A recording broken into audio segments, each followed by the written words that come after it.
Hello po, magandang hapon po sa inyong lahat. Nandito po ako ngayon at babalik dito sa aking YouTube channel. I am Daniel Manuel po, ang inyong lingkod. Sana po ay lagi niyo po ako ma-like and share dito sa aking YouTube channel. Ito na nga po, pag-uusapan natin tungkol po kay sa asawa ni VP Sara Duterte. Ano po, ito po, nasasangkot po ang asawa ni VP Sara, lalo-lalo na ang kanyang asawa at ang kanyang kapatid na si Pulong.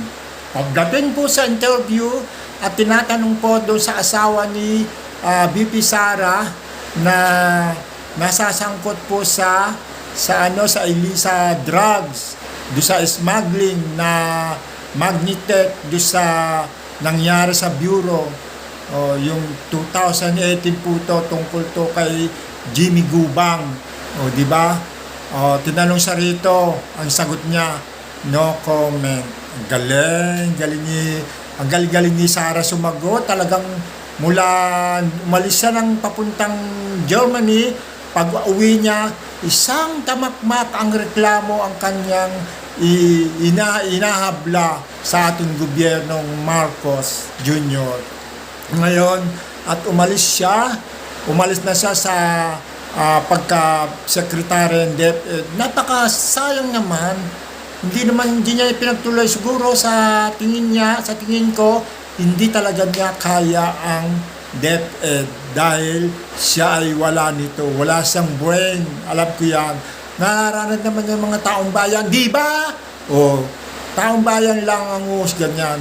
At eto na nga po, nang umalis siya dito sa DepEd, isang tamakmak na po ang kanyang hinaing na kanyang mga reklamo. Pero pagdating sa kanyang asawa, no comment. Katulad ng di natin alam kung bakit siya naglaslas, siguro hiwalay na sila, ganyan-ganyan. Marami namang mga taong mga nagsusubaybay sa atin dyan sa mga ganyan mga politiko dahil gawa ng hiwalay na yata ito. Tapos meron pang basketballista. Siyempre yung basketballista, bata, gwapo, makisig, malakas, matipuno, malakas. Sino pang pipiliin mo? Di yung bata kaysa rin sa matanda. Yung asawa niya siguro baka hindi na tinitilagan, kaya ganun. Kasi influensya na siya ng drug. Di pa si Man Scarpio. Puro na lang siya deny. Pagdating sa West Philippine Sea, no comment. Di ba?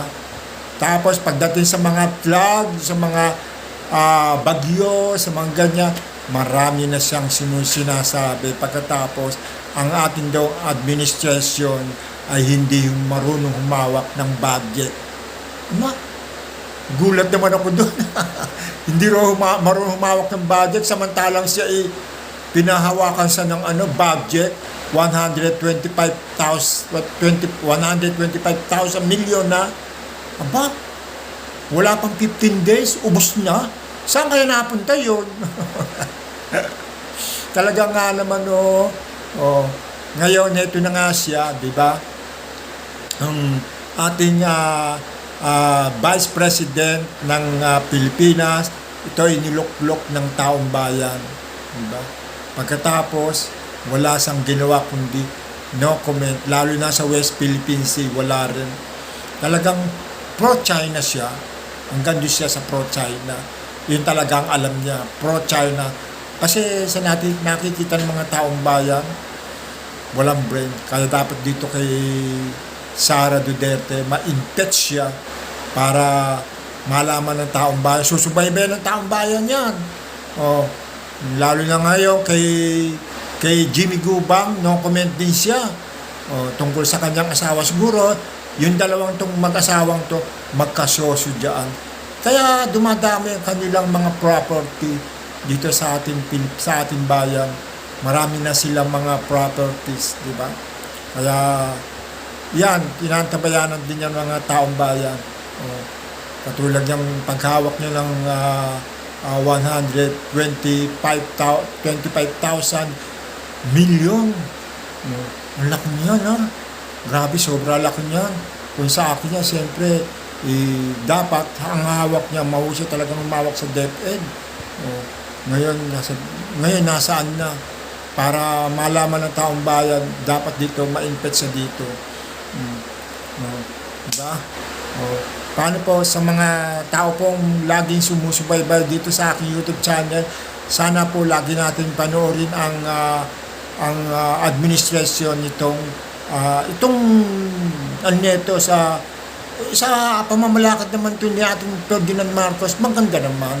Siyempre, meron talagang mga taong nagsasabing hindi maganda, maganda. Meron nagsasabing maganda o hindi maganda. Siyempre, nga lang, meron siyang siyempre kasama dito si Sara Duterte.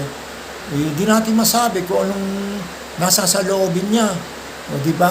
Kasi puro ito'y walang comment, pero pagdating nga dito sa ating gobyerno, marami siyang inahin. Pero tingnan natin sa susunod na halalan, kung siya lalabasan ng pagka-presidente, hindi ko siya iboboto. Hanggang doon na lang siya. Wala na. Pati si Robby, nilalo yung Robby na yan. Nako, utak biya. Dili mo, tawag ito, mag-ano to ng death penalty tungkol sa mga rapist. Wala namang siyang alam sa batas. Kamukha nito na ano siya ni Atty. Kapunan. Wala ito. O sige nga po, maraming salamat po. Sana po hanggang dito na lang po ang aking YouTube channel. Maraming salamat po sa inyong lahat. Sana po ay masubaybayan niyo po ako. Hanggang dito na lang po. Bye-bye.